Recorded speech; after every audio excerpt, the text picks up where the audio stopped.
Net and Other Stories by Eudora Welty. All right, Rachel and Dr. Marrs, thanks for everything, and take it away. Let me say that before I turn it to you, Rachel, let's just say that Jessica is at the Neshoba County Fair, fine Mississippi tradition. So there she is. Yeah. Yes, so Jessica is, like I said, currently on a much well-deserved vacation. So we want to welcome all of you to our final Welty at Home as we discuss the wide net. I want to remind everyone that you come into the chat when you're muted, and if you have a question or a comment, you can either type that into the chat at the bottom, or you can use the raise hands function at the bottom, and we will get all your comments in, or as many comments in as we possibly can. So with that in mind, I will hand it over to Suzanne. Let's do one announcement, and that is that our next book club, which begins till, I think, is that September 12th? Is that the right date? September 12th, will focus upon Pride and Prejudice, and Rachel and Jessica will be sending out the reading assignments for that. And the first session, we're going to start with Jane Austen and with Eudora Welty, and look at Eudora Welty's essay, The Radiance of Jane Austen. So we'll start with The Radiance of Jane Austen. I think we'll finish with The Radiance of Jane Austen.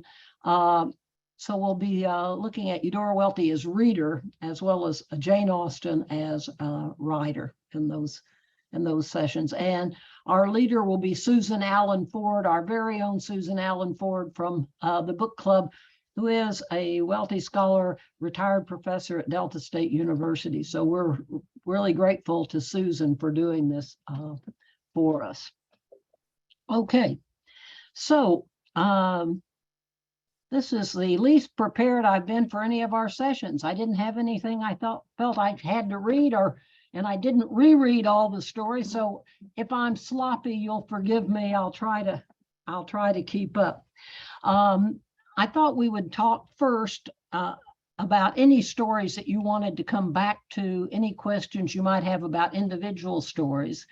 And then let's move on to discussing the collection as a whole, the shape of that collection, the themes that run through the collection, the virtues of reading the stories together. So Cheryl, you want to start us off? Yes, ma'am. My question is, who chose the order of the stories in the book? And I don't know, I went back and listened to some of our other recordings. I don't know if that's already been covered, but I want to know who chose, was it Welty or her editor? I believe it was Eudora. I would have to go back and look again at the correspondence, but she, I think she was given a pretty firm hand in choosing that. Her agent, Dermot Russell, might also have offered his counsel, but I think, and certainly John Woodburn would have advised her as well, but I think she had the final decision about that. Later on in the discussion, when we come to it, I made a list of links between the different stories that I found. So I'll save that for the appropriate moment. Great, thank you, Cheryl. Any other questions about individual stories?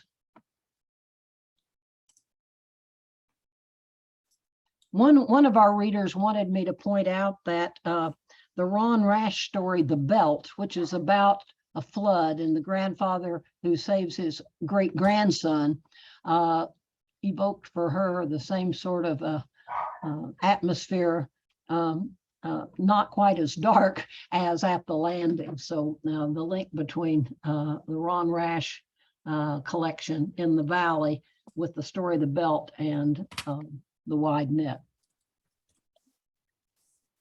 No, nothing else about individual stories? Okay, let me suggest one thing that was important to me when I was writing about the collection as a whole, and that is the time at which it was written. So these stories were written as a war raged in Europe, and then as the United States joined a world war. And here's what I thought about that in terms of the stories in the collection. So here's what I wrote. In drawing upon American history and American concepts of self-reliance, Welty examines the same sort of self-worship that characterized fascist leaders, and she condemns self-glorifying individuals for violating the dignity and worth of others. Indeed, the word violate and the concept of violation resonate through Welty's stories of the early 40s and tie her fiction into her belief that war itself is a violation, an outrage to the world's spirit. Second, Welty's stories assert the positive value of social and cultural diversity, a value antithetical to the premises of Nazism. Finally, Welty's fiction of the early 40s deals with the nature of memory. In writing of the past, Welty inherently asserts the importance of memory. She states that memory is so basic and vital a part of staying alive that it takes on the strength of an instinct of survival. Your living room. Instinct of survival and acquires the power of an art. For Welty in the early 40s, that instinct for survival involved cherishing a definition of memory that differs greatly from the definition of the past set forth by Adolf Hitler, the man who literally endangered Welty's world. Hitler believed that an authoritative and unchanging view of the past could and should be set forth. Welty, on the other hand, suggests that the past must be constantly re-examined and reinterpreted in view of new situations and insights. No doctrinaire static view can be viable. So I'm trying to place the stories in terms of the war. Does you all agree with that? Do you think the stories, is this a link between the stories? Alec?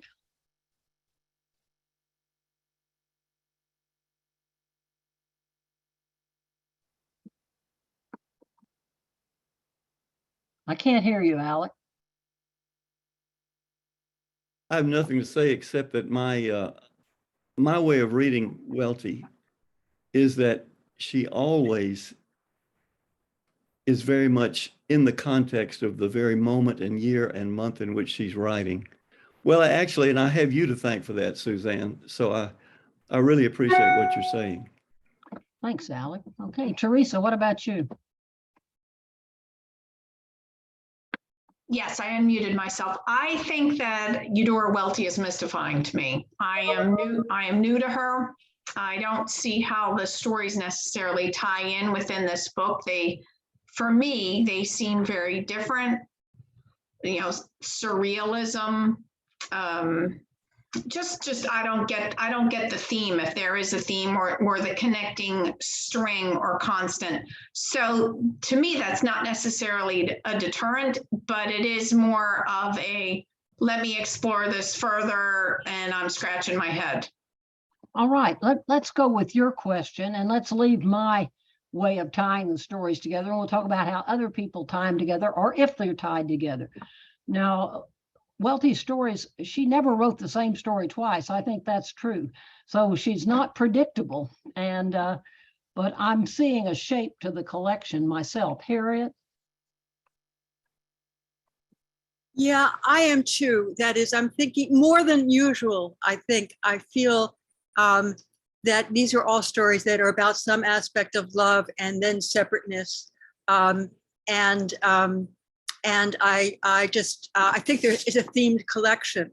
And I wondered about the order of the stories too, like Cheryl, you know, and where we end particularly. So I think that's an interesting topic. The other thing I've been thinking about is the collection as a whole. I've been thinking across to some notes on River Country. And I've been writing recently about Jessamine Ward and her writing process, in which she talks about the research that she does as a writer, the reading that she does. And I'm thinking about Welty, what looked to me now to be kind of Welty's field trips into River Country, maybe at first accidental in the picnics that happened at the ruins, but I'm also thinking about readings that she's clearly done, thinking about Audubon's Diaries and Lorenzo Dell and Robert Coates' The Outlaw Years, about the pirates on the Natchez Trace. And apparently historian Claiborne's Mississippi Narratives. Annette Trefzer mentions that McCaleb is a historian, who's our old man McCaleb in He was a biographer of Aaron Burr. Right, fact. exactly. And that she's clearly reading and researching as well as writing these stories. So I've been thinking a lot about that. And I'm thinking about it in connection with the photographs too, because I think lifelong, Welty's photographs tend to end up in her stories. And I'm thinking about here, and of course, you know, we talked about the bottle trees photo and riverboat and the ruins at Asphodel and the boys throwing knives. I don't know if we talked about that. The boys throwing knives at a tree. That image, terrifying image that ends at the landing. But it's as if having looked at these images herself, having framed them, they enter her imagination in a way that she calls on them again in her stories. Yeah. So all those thoughts. But themed, I'm thinking love and separate discovery with separateness coming second. So the discovery of separateness coming in the context of love, as in a still moment or as in at the landing. Let me chime in here. So let's go back to the person who first saw that connection Yes. between the stories, Robert Penn Warren. The first really good essay written about Eudora Welty, titled his essay, The Love and the Separateness in Miss Welty. And it's a great essay, and it traces this theme as it's developed in a lot of different ways, Teresa, I think, but traces that theme, love and separateness, through the stories of the wide net. And the second thing that Harriet said that I want to reiterate is this is really the book of a researcher, who's researching in the library and who's researching by taking trips into the countryside and looking at that countryside and thinking about that countryside and wanting to write about it. So yes, to both of those. Pearl, I'm happy you made it. Thank you. So several things. First of all, Penn Warren and the others who are reviewing it really didn't know what to make of it. And so when Robert Penn Warren got this love and separateness idea, that's really what stuck and helped other readers at the time figure out, oh, okay, we can read this. And for Teresa, thinking that there's not a unification or what the theme is, consider how much more organized and thematic it is than the first collection of stories, A Curtain of Green, 17 stories that just run the whole gamut. To me, the theme that you talked about, Suzanne, is the most prevalent. I mean, love and separateness fits in there, but I do see it as her history book. You know, not only for the time that she was writing, but that the history that she goes back to, both the field trips with Nash Burger and Hamilton and other people, you know, exploring the Natchez Trace in every kind of way through her friends who were interested in Mississippi history, especially. And lastly, I would just mention that Danielle Pitavisuk, in her essay, Retranslating the South, she talks about both A Still Moment and Livy. And about Livy, she makes the astonishing comparison to Livy's condition as that of living in a concentration camp. And for us, that's a kind of a foreign notion, something that we read about and we were horrified by. But Danielle's father was in the resistance and did die in a concentration camp. There are bullet holes in her family home testifying to this kind of thing. And so for her to recognize something that she had lived through is really powerful. So I just wanted to throw that in for the historical moment. Thank you. So you're also looking at the continuities in American history from the 19th century past to examination of the 30s to the contemporary World War II setting. Yeah. Okay, great. Thank you, Pearl. And thanks for bringing up Danielle for us. John.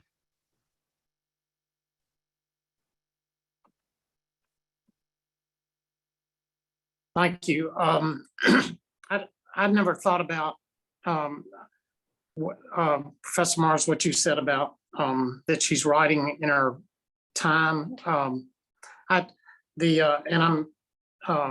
think that's gives me a lot to think about. I do have I haven't read as much Eudora Welty as I know the people on this call. I do think, and I hope y'all forgive me for this, but I think she's a great writer. And we don't have to forgive you for that. We agree with you. Well, I just and I'm just approaching this as a reader, and I think she's a great writer. And I tell you, I have this image of great writers communicating to one another across time, and some of them are alive and some of them are dead. And I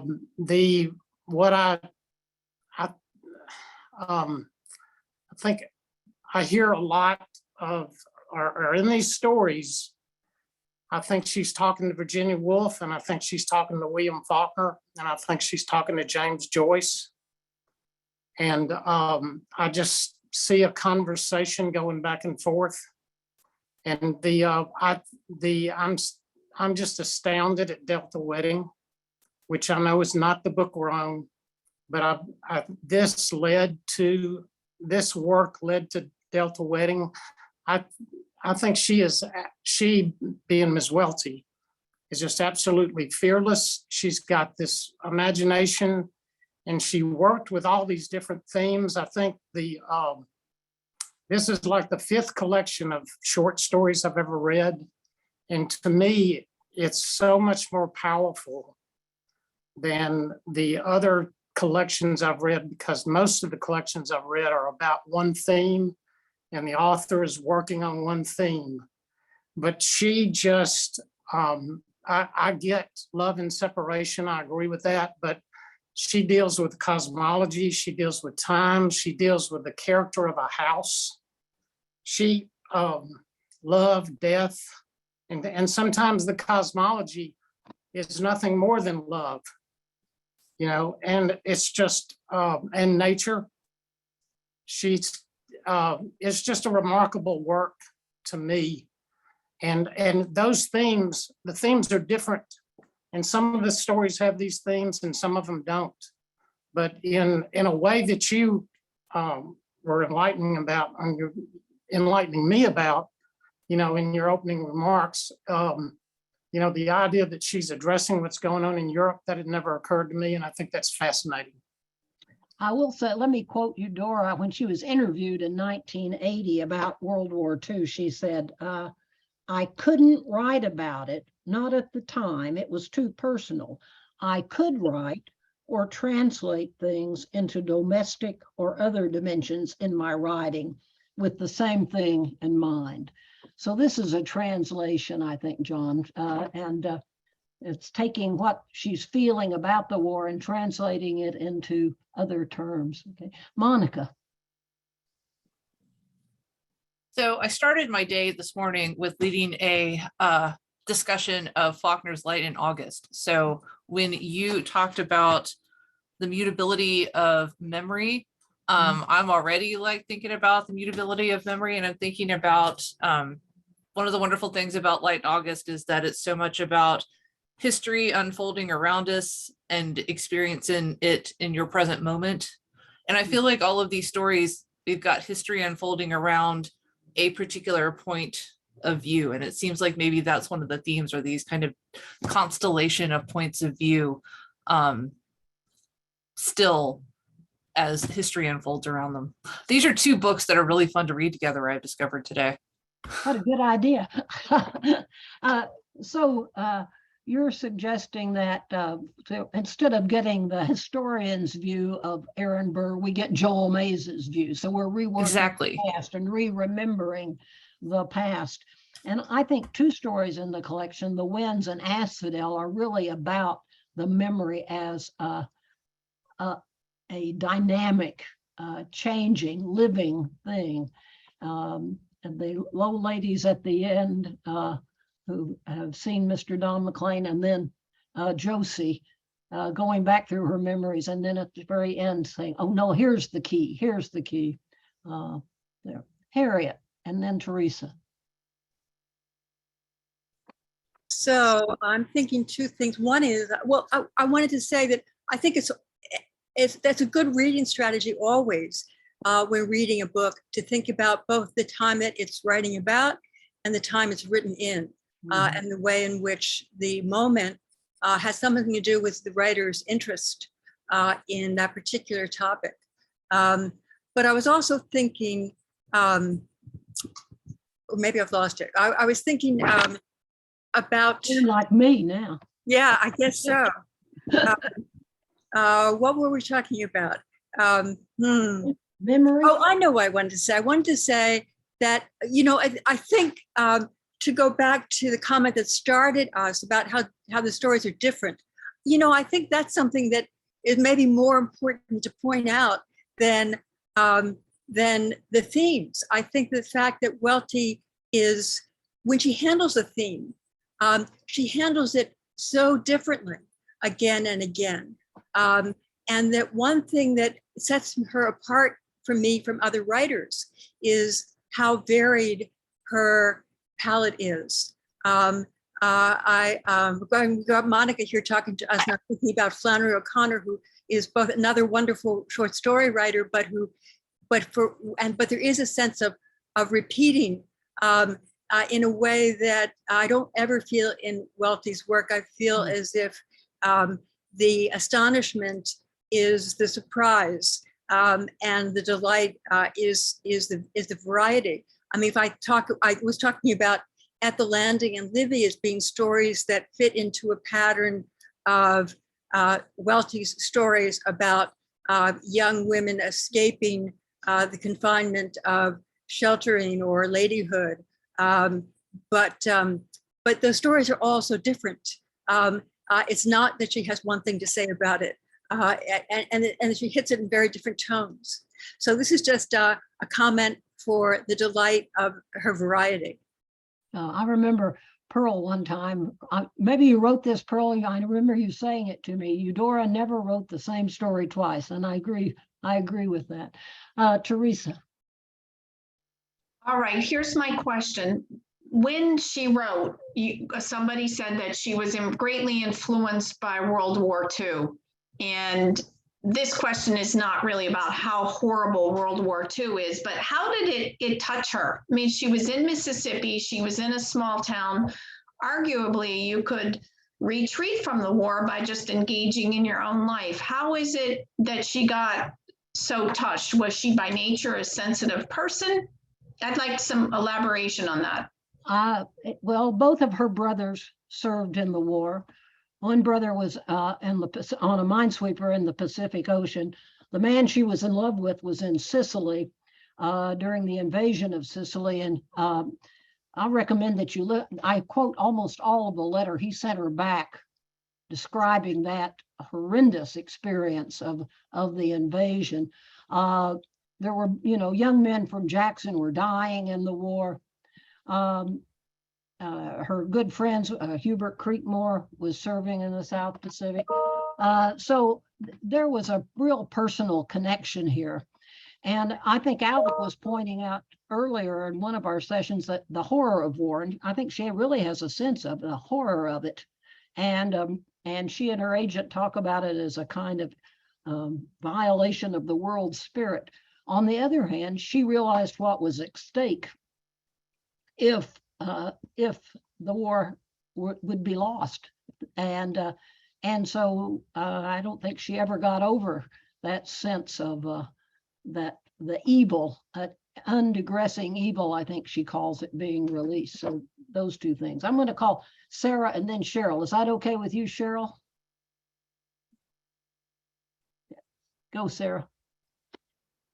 I'm wondering if Jessica had a comment about the the war. Okay. Is that why you came on, Jessica?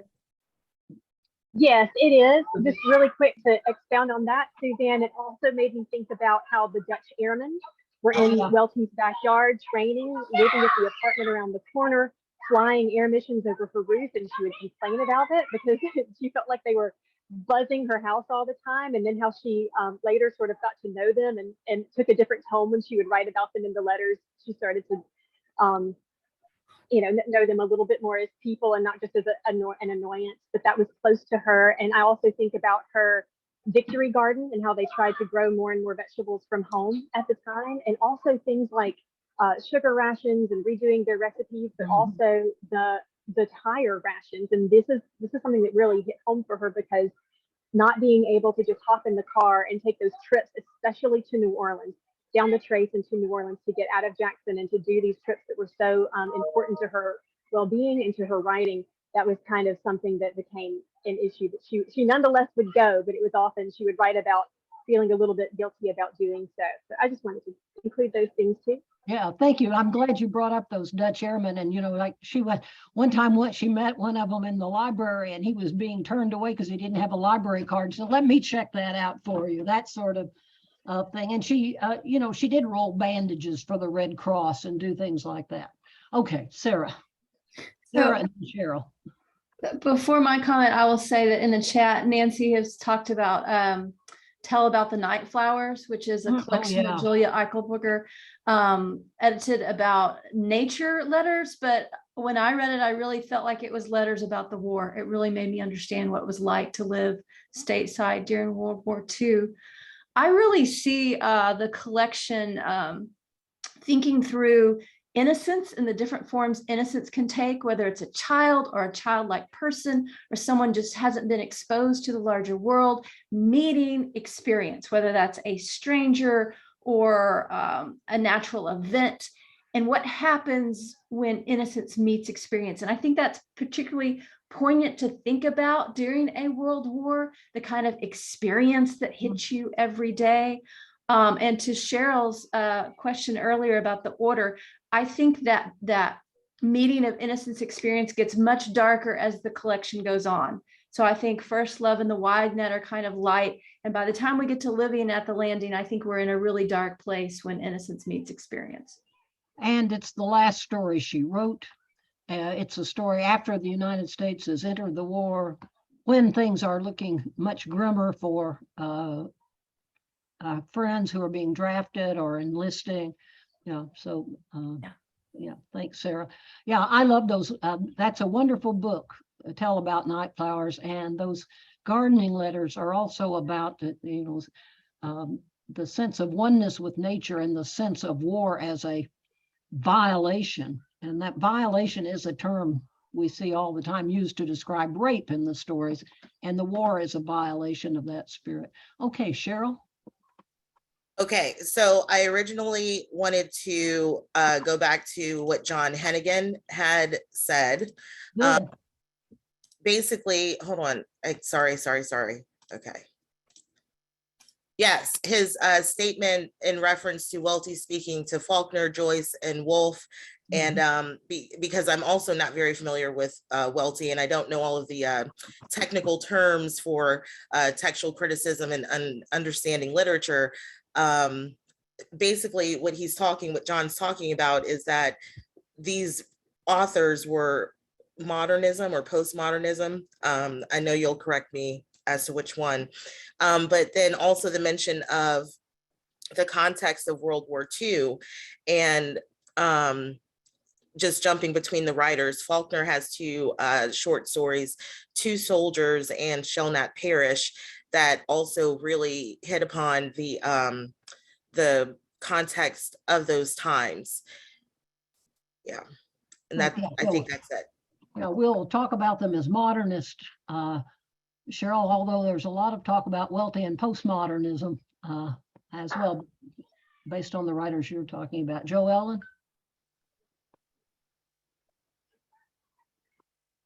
I think we're heading in some interesting directions here. I don't want us to forget about the fact that in terms of age, Welty also came of age and was maturing as a woman during a huge backlash period for women in the wake of first wave feminism, in the wake of the progressive era.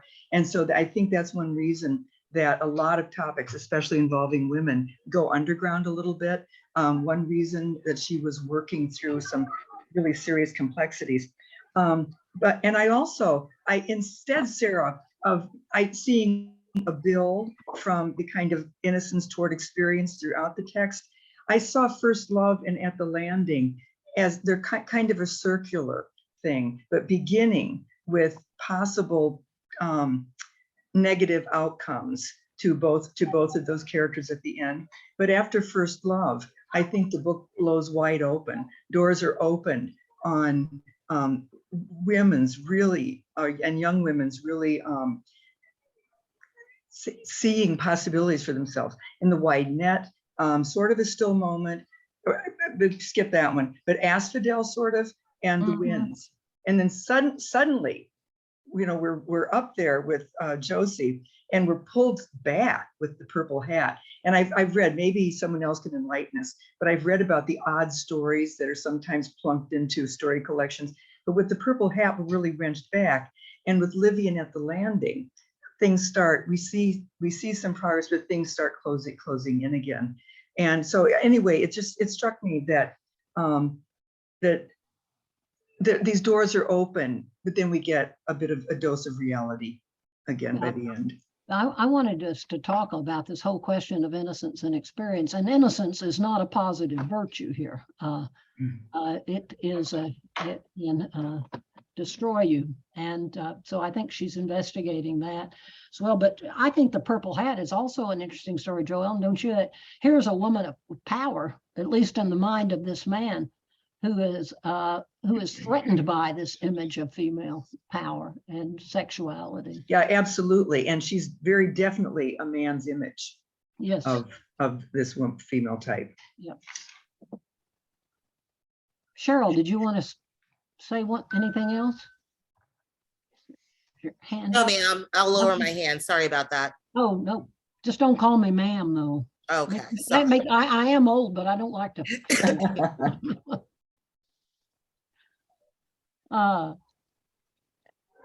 Anything else? Any other themes you want to talk about?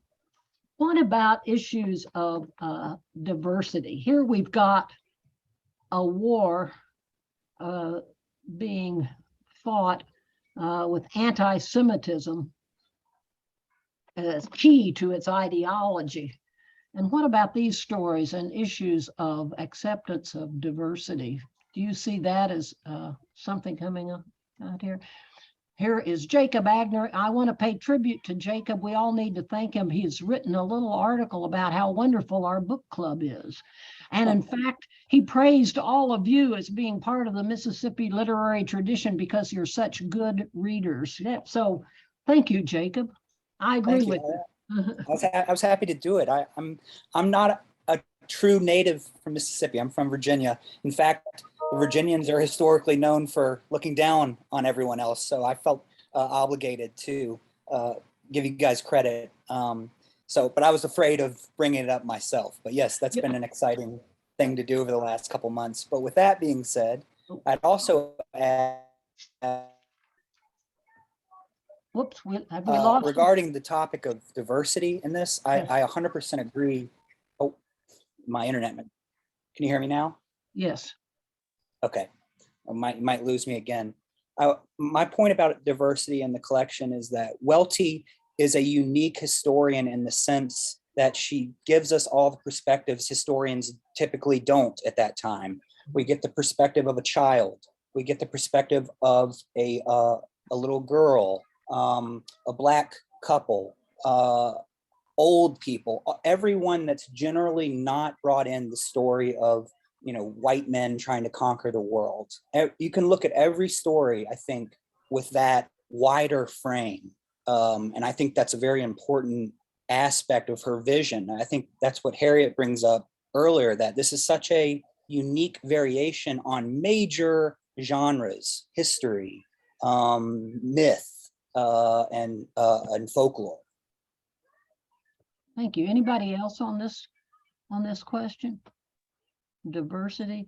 I'm thinking of let's take the wide net, Robbie and Sam Bell, and nobody ever listens to them. They're invited along, but nobody pays any attention to them. Or Josie wanting to take in everyone, old Biddy Felix and the cornet player and Cornella, take them in all, the tamale man, take them in all, everyone, or Livy and the relationship between Livy and Miss Baby Marie and Solomon, who becomes a kind of, who turns himself and his desire for respect into the worst of the white power that has been wielded against him, or at the landing, the albino Mag Lockhart and the black cook, white and black there. And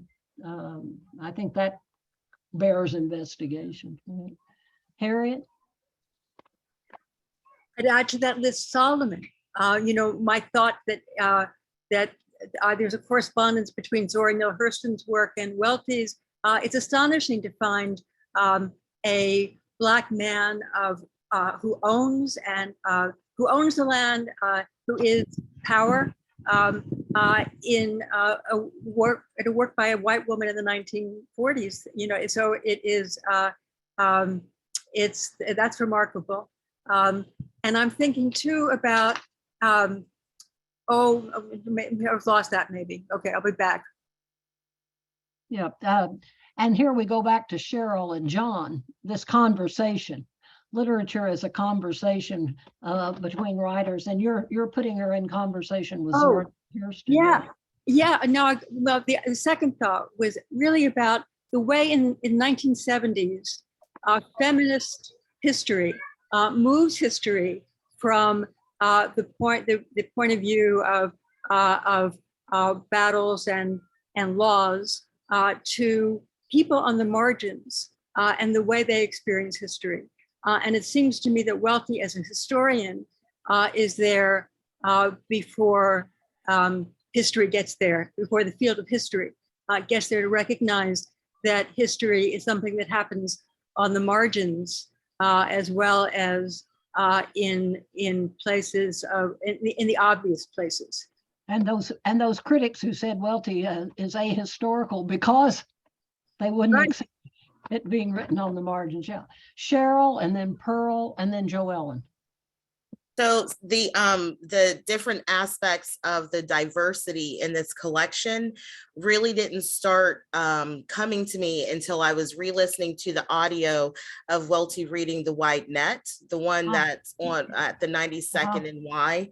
So as she's reading shimmers or glimmers, whatever, of Doc being the representative of, because he's a doctor, a healer, of the wisdom, the old age, and he's a property owner. And then Robbie Bell, and I guess I made a connection because they are two Black boys, between them and the Livy story and their potential as young Black youth being able to possibly rise above the sharecropping situation and become property owners themselves. And so that's another reason I was starting to wonder about the story order and who chose it, because I think by titling this connection The Wide Net, and then there's a hint of everything, the purpose, the theme of every story, there's a hint of it in this one story, The Wide Net. Oh, I love that idea, Cheryl. She's casting a wide net here. Pearl. I love, Suzanne, that list that you gave us of all of those minor characters, reminding us how important it is to see every person, every detail in her stories. And it just, and then I want to bring up Livy again, that I once compared Livy to Chaucer's Miller's Tale, the January-May marriage, the enclosure, the keys to the gate or to the garden. And then in another essay about Livy, talking about the Black ownership of land, which it wasn't frequent, but it's searchable, which I did, and found who were the Black landowners at that time, and also talked about Miss Baby Marie and hoodoo and voodoo in that particular essay. So, I mean, all these minor characters teach us so much about the brilliance, I think, of Welty and her techniques. When I was doing research on that, Pearl, I think it looked to me like about 10 to 12% of property owners would have been African American, but that's it. You know. I also think that's pretty big at that time. But the kind of property they owned was not as Rosalie, you know, with the plantation. Solomon's plantation is not the Natchez plantation house. it's a 3-room cabin. Yeah, so it's much more modest. Yep. By the way, I once discussed, I had been, when I first came to Millsaps, we all had to teach a British literature survey. So I'd been teaching the Miller's Tale. And so when I came over to have a drink with Eudora at the end of the day, we sat around and talked about the Miller's Tale. We had a good time. She had a good memory of it too. Jo Ellen. Suzanne, once again, with your mention of the cornet player in that list, it struck me that in fact, attention to war goes back to World War I in the Winds. And because that is World War I. Yes, and we hear about it at the Chautauqua, and in fact, that would have been a high point in women's experience that suddenly in the 20s started on a downward slope again. And that makes even more sense to me, the kind of fantasia. Pearl also has a nice essay pulling up all the surrealistic aspects of the Winds and a kind of dream sequence about the past, and kind of fits with, I think, what I said before about being wrenched back into another present. In any case, I see the Winds as the high point in the book, and it's pretty much in the middle. So you see it sort of, that is the climax, and then kind of, yeah. The denouement afterwards. Loosely. Okay. John?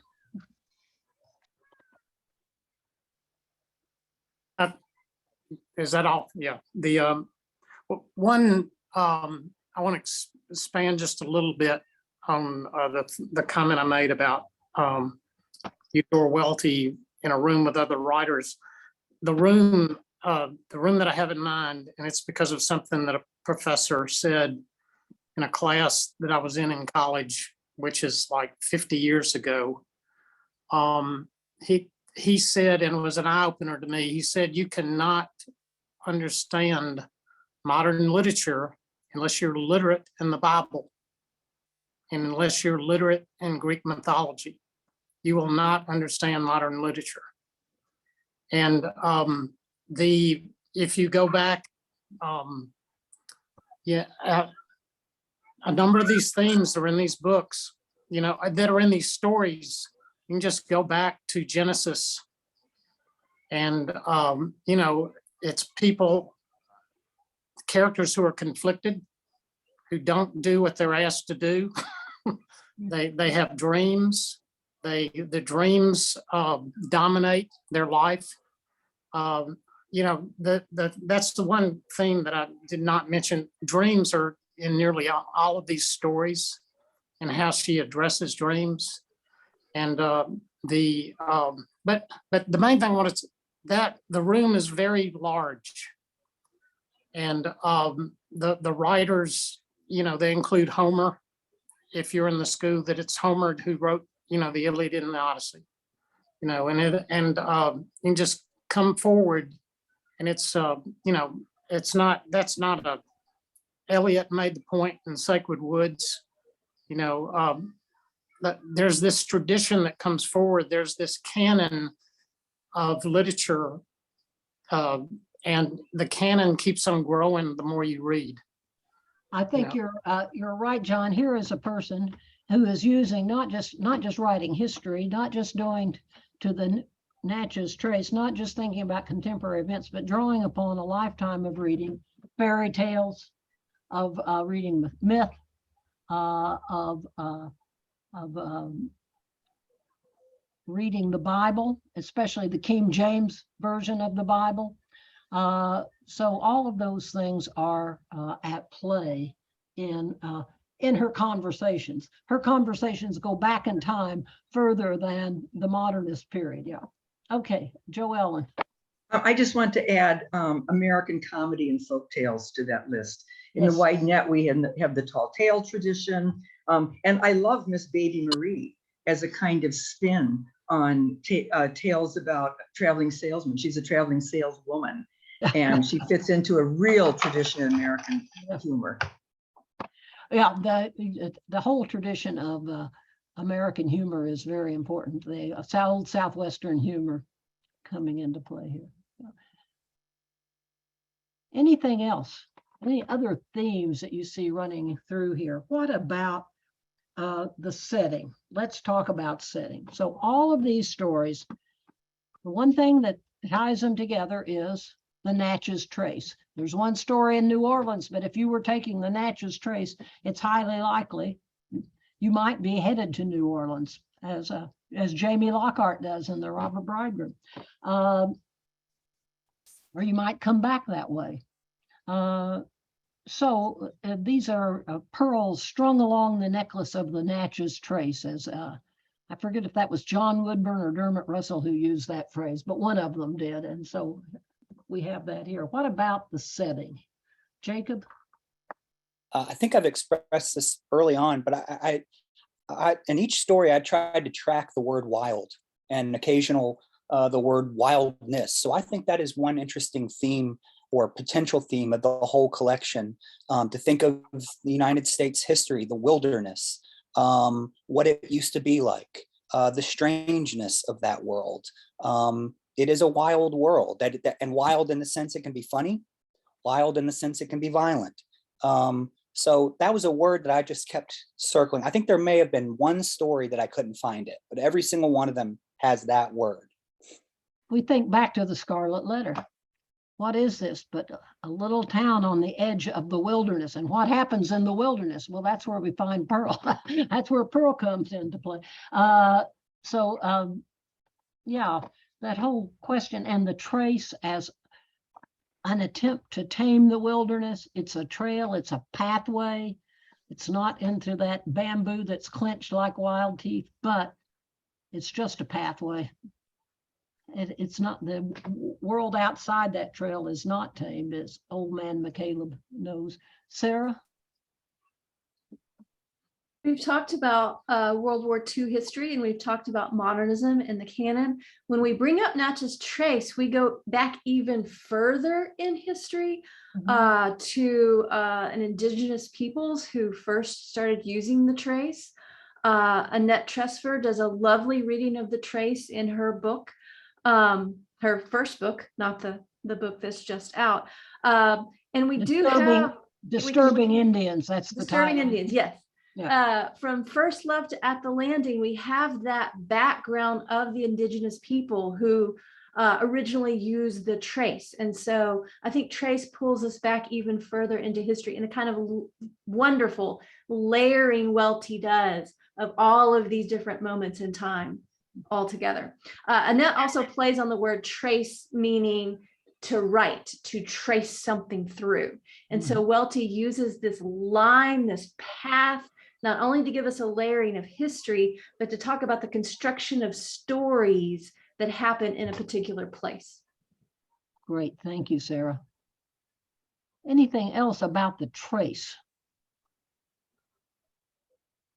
The trace. Any other themes you think we haven't talked about here that you want to bring up? We've got 12 minutes left, I see. Yeah, Teresa. All right, quick question. How does this collection of stories rank or compare with their other collections? And again, this is my first and only exposure to Eudora Welty. All right, well, I'll answer, and then maybe other people will chime in too. When this book was first published, it got a lot of criticism. It's escapist, it's impenetrable. She's gone off on a tangent here. Why doesn't she stick to what she did so well in A Curtain of Green? I think over time, that judgment has gone. I mean, I think you would find people like me on this call who would say, this is a great book. And that the early readings by people like Diana Trilling were just wrong-headed. So does anybody want to chime in on that? Cheryl? I do, because when you use the word escapist, something that we're talking about in the chat, Monica Miller mentioned that the first story, First Love, starts with it was a season of dreams. And so then my thought is that there are dream sequences throughout this collection, but when you look at dreams, you can have a realistic dream, as in goal setting, realistic things. You can have healthy fantasy, like the little girl in the wide net, right? Healthy fantasy. You can also have some self-delusional fantasies where Jenny in The Landing, some of what she imagines is like kind of healthy, right? Fantasy can be healthy, but then she does transform her fantasies, transform into like self-delusion as protection. And the reason I'm falling in love with Welty is because of things like this, and because of the diversity that she writes into her stories as a white woman in the 40s in Mississippi. And that she also made it a point to mention the excuse me, the indigenous people. That's something that, I'm kind of sick, that I've only read so far in Faulkner. I absolutely love her bravery for doing that. Amen, sister. Yeah. Harriet, and then Ray. Oh, Ray, I'm so glad to see you there. I had a question to ask you. Go, Harriet. So I might say that, I was trying to go back to look at The Love and Separateness of Miss Welty, where Robert Penn Warren's review. I didn't leave myself enough time after I downloaded it to also read it. But he starts out with Diana Trilling's negative review and then takes it someplace else. I think that what's true is that these stories were challenging for initial readers, that there was a process of learning to read Welty that maybe we're all going through, but that was harder maybe to come by at the moment when she published. I think that there is a part of the delight of Welty's stories is the way in which they are puzzle-like and the way in which they challenge readers and readers' expectations, that they refer to genres that they then alter or play with or amalgamate in unexpected ways. And our delight is with her play, with our expectations, that she takes us somewhere else. But I also think that, in collections of stories, they're all just amazing. A Curtain of Green, which we haven't read yet, The Golden Apples, which we have, which is maybe my favorite. I've got some favorite stories in here. I really am a big fan of The Winds and The Wide Net, and without loving them all, and while loving them all, and while loving the whole. But it's you can see that her frustration maybe with initial readers in the contemporary moment. I think it's right that you have to learn how to read a Welty story, and that in a way, the best way to start is to read the earliest stories and to move from that, and not to jump right in a story like this, or definitely not jump right in to The Golden Apples without some preparation. So I think that's testament to what an experimental writer in a way she was in the 1940s, and that people were looking for the conventional and they didn't find it in terms of ideas or in terms of techniques. Full of innovation that Joyce gets credit for, and Welty maybe not as much, but should. Yeah. Ray. Well, I count myself among those who took a long time to get accustomed to reading Welty, and I just couldn't do it. And it was extremely frustrating. And I have Suzanne Marrs to thank for a lot of her help over the years. Suzanne Marrs has you to thank for a lot of help too. One thing that I'm left with that I have not satisfied myself about is how to compare the realistic story with the dream story, let's put it like that, which Robert Penn Warren does. And Robert Penn Warren talked a lot about that. And he said, put one story on top of another. Or put one, it's like putting one page on top of another. So you want to be able to divine the connection and what each says to the other. And Robert Penn Warren did not say how to do that. He said to do it, but he didn't tell us how to do it. And I still, that if I want to study Welty more, that's something I would like to try to address. I really wanted to hear from you, Ray, because I knew you had read Robert Penn Warren's essay so carefully. And so I thank you for bringing that up. Okay, Joellen. I just want to add my voice to Suzanne saying reading in order really helps. And I think that the beginning Welty reader would find most of the Curtain of Green stories seem very disparate. But as you go on reading Welty in the next collection, you can go back and find connections to female characters and how they develop. And also just really throughout her career. So there are building blocks. The Golden Apples is what's often called a story cycle, with the stories knit together, even in terms of a kind of loose plot. And in between those, we've got The Wide Net, which is an absolute stepping stone toward both, I think, the novel Delta Wedding and The Golden Apples in terms of technique. And in the same way, then I think it's tempting to think the Bride of the Innisfallen stories, which haven't been studies as much, are rather disparate stories, but they build right out of the Golden Apples and earlier things. And I think help set up her last novel, Losing Battles. So there really is a string of pearls here. Thank you, Joelle. And that, yeah, so that we have these this interplay, and one story teaches us how to read another, and then that one sends us back to reading the first one with new appreciation, so we can circle around on those. Yeah. All right, Ray, last point, and then I'll draw us to a close. I think Jessica may have something to add here too at the end. Well, I want to echo Jacob and comment on the extraordinary richness of the interpretations and the penetration of the interpretations.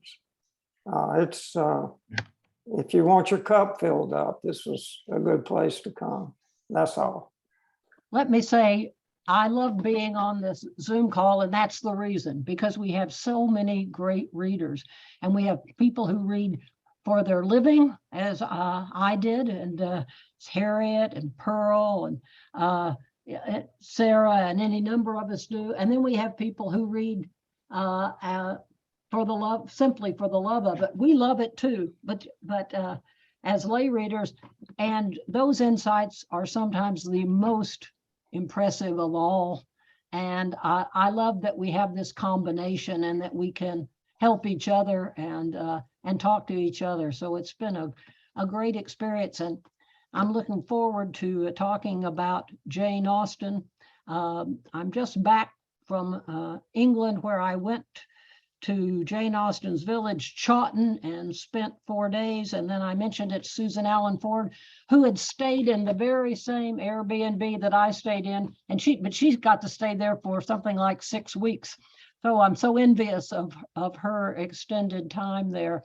And so I feel like I'm coming out of Jane Austen's world, and I'm looking forward to going in to Pride and Prejudice and talking about that.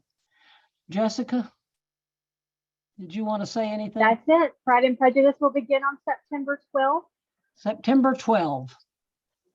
So we'll see you then. And Susan Shands-Jones mentioned in the chat about the Ron Rash lecture. Jean Luckett provided so much information about that. Be watching the Eudora Welty House and Garden and Eudora Welty Foundation media sources for more information about that event on September 22nd. This is an event put on by the Eudora Welty Foundation at the Eudora Welty House and Garden. So you'll be hearing from both of us more about that. This so is we your will old be- friend. Yeah, your old friend Ron Rash is going to be in the Welty House Garden. Sign your books, talk to you about his work and about his reading of Eudora Welty. So it'll be a great event, September 22nd in the garden. Sarah, we'll give you the last word. Good, because the last word is I want to voice what I think would be the opinion of everybody on here. Thank you, Suzanne, for leading this through another book so well with so much context and grace. Thank you so much. Thank you. Wonderful. Thank you Good to all. be here. Thank you. I love being here. All right. See you Thank September you. 12th. All right. Bye, y'all. Bye. Bye. Bye.